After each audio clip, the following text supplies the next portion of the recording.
কক্সবাজারে পাহাড় ধসে আলাদা ঘটনায় 6 জনের মৃত্যু। মাটি চাপা পড়া মিজানকে জীবিত উদ্ধার স্থানীয়দের।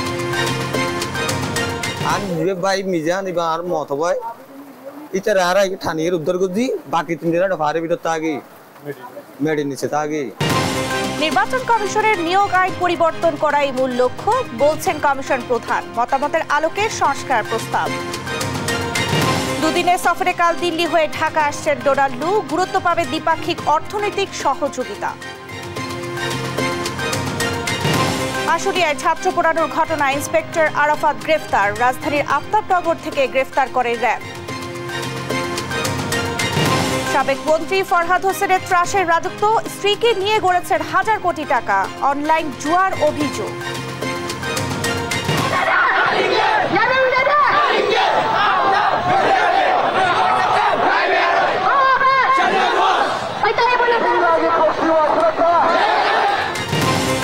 এবং ছাত্র জনতার আন্দোলনে উত্তাল মণিপুর, কেন্দ্রীয় সরকারের বিরুদ্ধে রাজ্যে প্রক্সি যুদ্ধের অভিযোগ।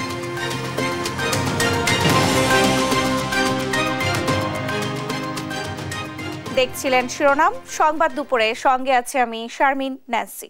এবারে থাকছে বিস্তারিত। কক্সবাজারে আলাদা পাহাড় ধসের ঘটনায় 6 জনের মৃত্যু হয়েছে। সদরের ঝিলংজায় একই পরিবারের এক মা ও তার 2 শিশুকন্যা প্রাণ হারায়। অন্যদিকে উখিয়া রোহিঙ্গা ক্যাম্পে একই পরিবারের 3 ভাইয়ের মৃত্যু হয়েছে। বৃহস্পতিবার মধ্যরাতে ভারী বর্ষণে পাহাড় ধসে তাদের মৃত্যু হয়েছে। কক্সবাজার থেকে সহকর্মী সৌরভ দেবের পাঠানো তথ্যচিত্রে টুম্পা আফরোজের ডেস্ক রিপোর্ট। কক্সবাজারে 2টি পৃথক পাহাড় ধসের ঘটনায় 6 জনের মৃত্যু হয়েছে। একটি কক্সবাজার সদরের ঝিলংজায় এবং অন্যটি উখিয়ার 14 নম্বর রোহিঙ্গা ক্যাম্পে। নিজের পুত্রবধূ সহ 2 নাতনিকে হারিয়ে বিলাপ করছেন এই নারী। মধ্যরাতে ভারী বর্ষণে নিহত হন তারা।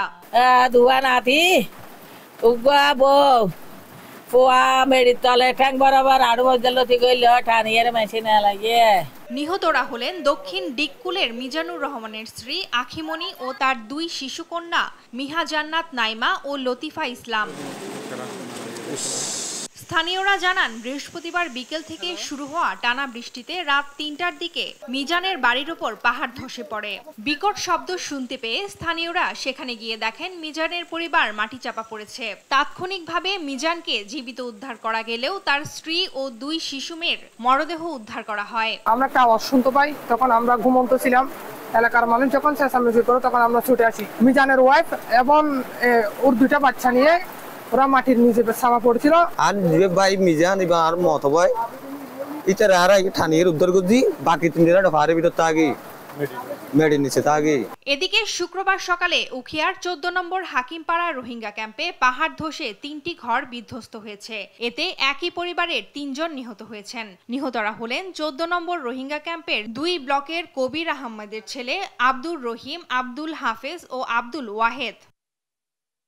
আবহাওয়া অফিস জানিয়েছে, শুক্রবার সকাল 9টা পর্যন্ত 24 ঘন্টায় 401 মিলিমিটার বৃষ্টিপাত রেকর্ড করা হয়েছে। নিউজ ডেস্ক, দেশ টিভি।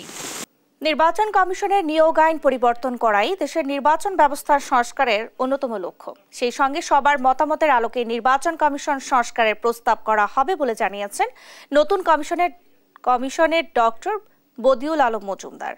বিস্তারিত নূপুর মাহমুদের প্রতিবেদন। ছাত্র জনতার গণ অভ্যুত্থানের পর দায়িত্ব নেয়া অন্তর্বর্তী সরকারের মূল লক্ষ্য রাষ্ট্রের বিভিন্ন প্রতিষ্ঠানে সংস্কার আনা। এরই ধারাবাহিকতায় সম্প্রতি জাতির উদ্দেশ্যে দেয়া ভাষণে 6টি সাংবিধানিক প্রতিষ্ঠান সংস্কারের কমিশন গঠনের কথা জানান প্রধান উপদেষ্টা ডক্টর মোহাম্মদ ইউনূস, যার মধ্যে অন্যতম নির্বাচন ব্যবস্থা সংস্কার কমিশনের প্রধান হিসেবে ডক্টর বদিউল আলম মজুমদারের নাম ঘোষণা করা হয়। তাৎক্ষণিক প্রতিক্রিয়ায় তিনি জানান, রাজনৈতিক দলগুলোর সম্মতির ভিত্তিতে কমিশন আইনের পরিবর্তন প্রস্তাব দেওয়া হবে। রাজনৈতিক দলগুলোর চিন্তা চেতনায় পরিবর্তন আনা না গেলে কোনো সংস্কার কার্যকর হবে না বলে মনে করেন তিনি। নির্বাচন কমিশন নিয়োগ আইন যেটা আছে সেটা যে সন্তোষজনক নয়, সেটা ত্রুটিপূর্ণ। সেটা মূলত আগের যে প্রজ্ঞাপন ছিল সেই প্রজ্ঞাপনটাকেই একটা দায় মুক্তির বিধান যুক্ত করে আইনে পরিণত করা হয়েছে। এটা যুগোযুগ আইন নয়।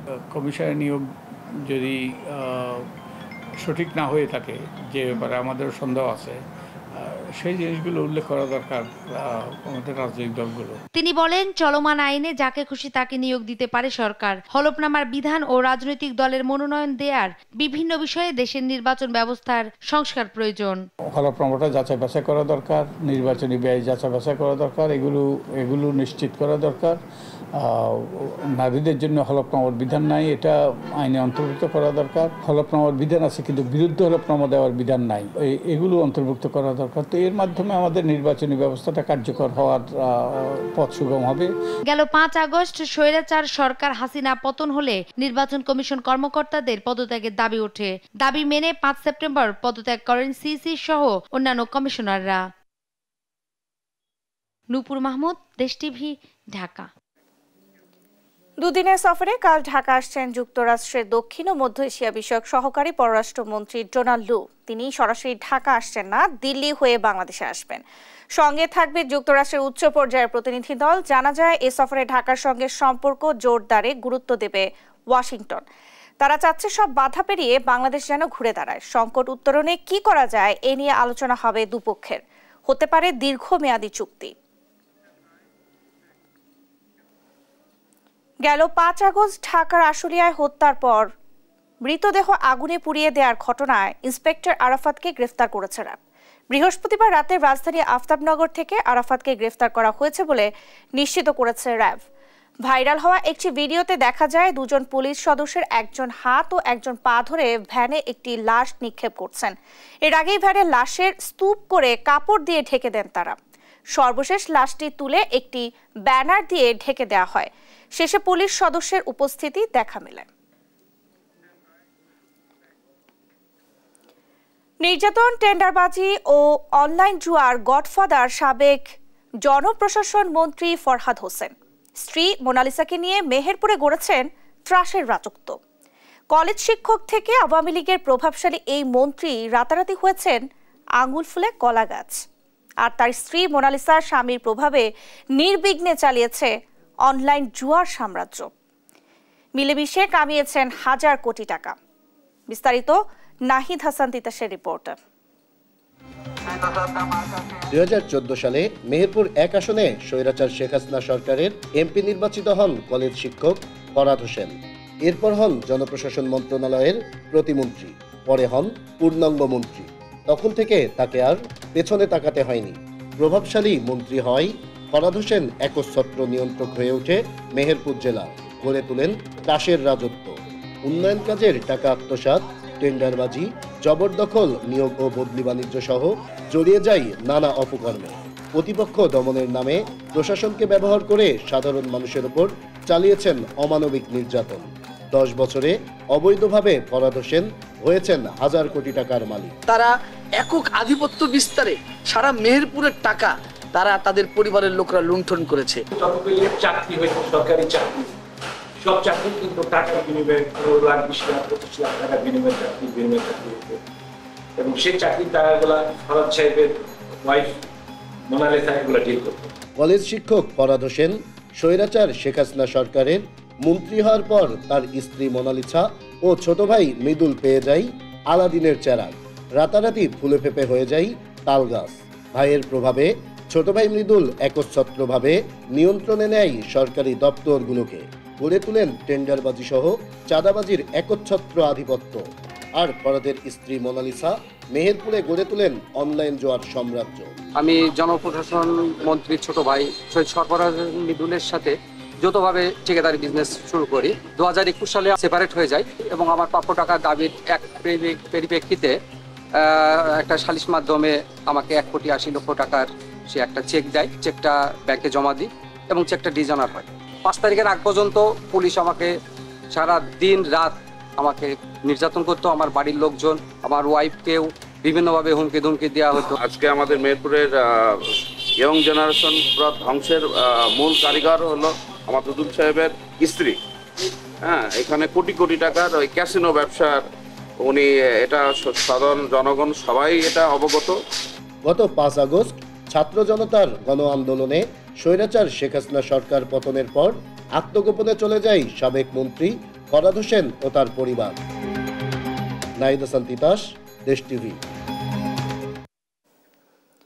রাজনৈতিক নেতৃত্বের সমালোচনার ক্ষেত্রে বৈষম্য বিরোধী ছাত্র আন্দোলনের নেতাদের সংযমী হওয়ার আহ্বান জানিয়েছেন বিএনপি স্থায়ী কমিটির সদস্য সেলিমা রহমান। বলেন, দেশের স্বাধীনতা এলেও এখনো ষড়যন্ত্র চলছে। বিএনপি নেতাদের দাবি, বিপ্লব বাস্তবায়নে ঐক্যের বিকল্প নেই। বিস্তারিত সাইফুল রিপনের প্রতিবেদনে। বিএনপি চেয়ারপারসন খালেদা জিয়া ও ভারপ্রাপ্ত চেয়ারম্যান তারেক রহমানের বিরুদ্ধে দায়ের করা ষড়যন্ত্রমূলক মামলা প্রত্যাহারের দাবিতে শুক্রবার জাতীয় প্রেস ক্লাবের সামনে অবস্থান কর্মসূচির আয়োজন করে জিয়াউর রহমান সমাজ কল্যাণ ফোরাম।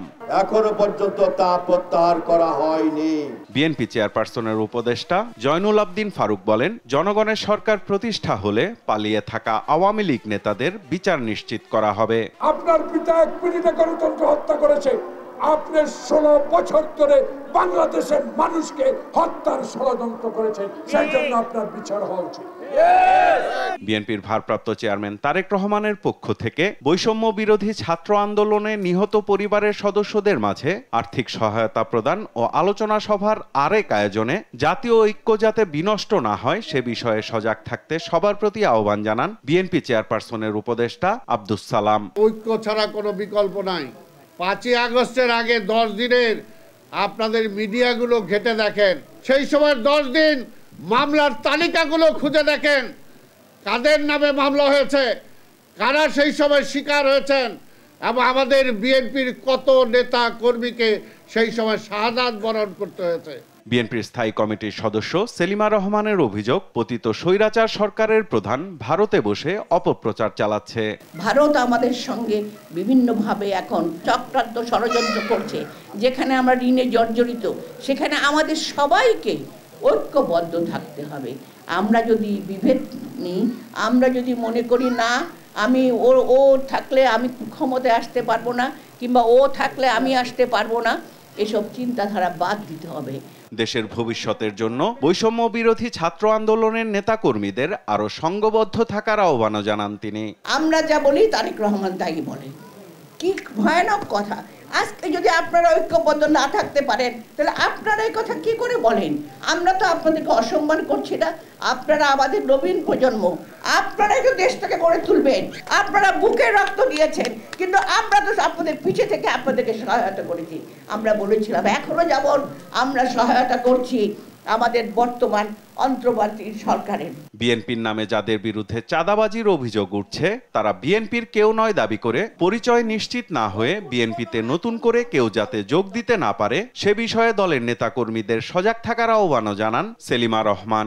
নতুন এখন কোনো কাউকে দলে ঢুকাবেন না। সাইফুল রিপন, দেশ টিভি, ঢাকা। নিত্যপণ্যের বাজার আবারও ঊর্ধ্বমুখী। ব্রয়লার মুরগির দাম বেড়েছে 5 থেকে 10 টাকা। আমদানির পরও কমেনি ডিমের দাম। ইলিশের দামও বেশ চড়া, কেজি প্রতি বেড়েছে 100 টাকা। এতে অস্বস্তি প্রকাশ করেছেন ক্রেতা সাধারণ। আয় ব্যয়ের ভারসাম্য করতে গিয়ে রীতিমতো হিমশিম খাচ্ছেন ভোক্তা। বিস্তারিত ইফতেখার রেজার রিপোর্ট। এখনো স্বস্তি ফিরেনি বাজারে। রাজধানীর কারওয়ান বাজারে ব্রয়লার মুরগি কেজি প্রতি 5 টাকা বেড়ে বিক্রি হচ্ছে 175 টাকায়, আর সোনালিকা মুরগি 10 টাকা বেড়ে 250 টাকা। সাদা ও লাল ডিমের ডজন 150 ও 155 টাকা। আমাদের জন্য তো বেশি হচ্ছে, আমরা তো মনে করেন সীমিতভাবে চলতে হয়। ওষুধের দাম এগুলো যদি নিয়ন্ত্রণে থাকে তাহলে বাড়ার কোনো লক্ষণ না, কমার লক্ষণ আছে। কিছুদিন আগে 150 করে কিনে গেছি, হ্যাঁ, এখন আজকে এসে দিকে আরো 5 টাকা বেড়ে গেছে। এদিকে বাড়তি দামে বিক্রি হচ্ছে প্রায় সব ধরনের চাল। 28 চালের দাম কেজি প্রতি কমেছে 1 টাকা, বিক্রি হচ্ছে 56 থেকে 57 টাকায়। খাসির মাংস আগের দামে থাকলেও গরুর মাংসের চাহিদা কম থাকায় বিক্রি হচ্ছে 720 থেকে 730 টাকায়। সবার একটা এক্সপেকটেশন আছে যে বাজার মূল্য একটু কমবে, সেই দিকটা আসলে এখনো নজরদারি হচ্ছে কিনা জানি না। 28 চালের দামটা কেজি প্রতি 1 টাকা কমছে। 28 চালটা চলতে আছে এখন পরে আমরা হলো 56-57 টাকা। কাস্টমার নাই, এই কারণে আমরা মনে করেন এটা তো কাঁচামাল, এই কারণে 10-20 টাকা কমে ছেড়ে দিচ্ছি। বেড়েছে ইলিশের দামও, আর গলদা ও বাগদা চিংড়ির বাজারও ঊর্ধ্বমুখী। চিনি, সয়াবিন, আটা ও মসুর ডাল আগের দামে থাকলেও কেজি প্রতি 5 থেকে 10 টাকা বেড়েছে মুগ ডালের দাম। সিন্ডিকেটটা হয়তো বা উঠে গেলে মাছের বাজার একটু কমে আসবে, কিন্তু এখনো তো মাছের বাজার ওই তুলনামূলক হারে কমে নাই। চিংড়ি মনে করেন ওই যে ওইটা বেশি খেতে সপ্তাহে 650 টাকা কেজি, আজকে 800 টাকা কেজি। একটু দামটা কমালে আমাদের জন্য ভালো হয়, আমরা নিম্ন আয়ের মানুষ, চালের দাম তো মানে বলার বাহিরে। ডাল বা আপনার ময় মশলার দাম আগের বাজার তাদের এখনই সমন্বয় আছে, শুধু মুগ ডালের বাজারটা একটু বৃদ্ধি পেয়েছে, বিশেষ করে চিকন মুগ, মোটা মুগ, এটাতে পাইকারি 5 থেকে 10 টাকা বৃদ্ধি। সবজি বাজারে গিয়ে দেখা যায় কিছুটা স্বস্তি ফিরেছে। পেঁপে 30, পটল ও ঢেঁড়স 40 টাকা। এইটা তদারকি আসলে যদি সুষ্ঠুভাবে করে তাহলে মনে হয় একটু কমার দিকে থাকবে। দুন্দুল, ঝিঙ্গা, চিচিঙ্গা এগুলো হলো আমরা 50 থেকে 60 টাকা কেজি, ভেন্ডি 40 থেকে 50 টাকা কেজি। বাজার আরও নিয়ন্ত্রণে আনতে কঠোর মনিটরিং এর দাবি ক্রেতা সাধারণের। ইফতেখার রেজা, দেশ টিভি, ঢাকা।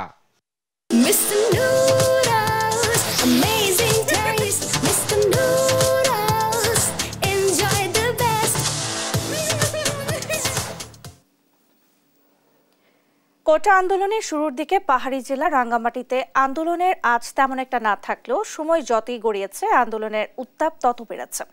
শেষ দিকে বৈষম্য বিরোধী আন্দোলনে উত্তাল বাংলাদেশের সাথে শরিক হয়েছিলেন রাঙ্গামাটি শিক্ষার্থীরা। সহকর্মী মিশু মল্লিকের তথ্য ছবিতে সেই উত্তাল সময়ের কথা জানাচ্ছেন ফারিয়া ইসলাম। দেশের বিশ্ববিদ্যালয়গুলো বৈষম্য বিরোধী ছাত্র আন্দোলনের সূতিকাগার হলেও পাহাড়ি জেলা রাঙ্গামাটির বিজ্ঞান ও প্রযুক্তি বিশ্ববিদ্যালয়ে শুরুতে সে আন্দোলনের ঢেউ লাগেনি। তবে সময়ের পরিক্রমায় সারা দেশ যখন আন্দোলন সংগ্রামে উত্তাল, তখন রাঙ্গামাটির শিক্ষার্থীরাও শতবাধা পেরিয়ে ঠিকই শুরু করেন আন্দোলন। পুলিশ, ছাত্রলীগ, যুবলীগের রক্তচক্ষু উপেক্ষা করে মাঠে নেমে পড়েন শিক্ষার্থীরা।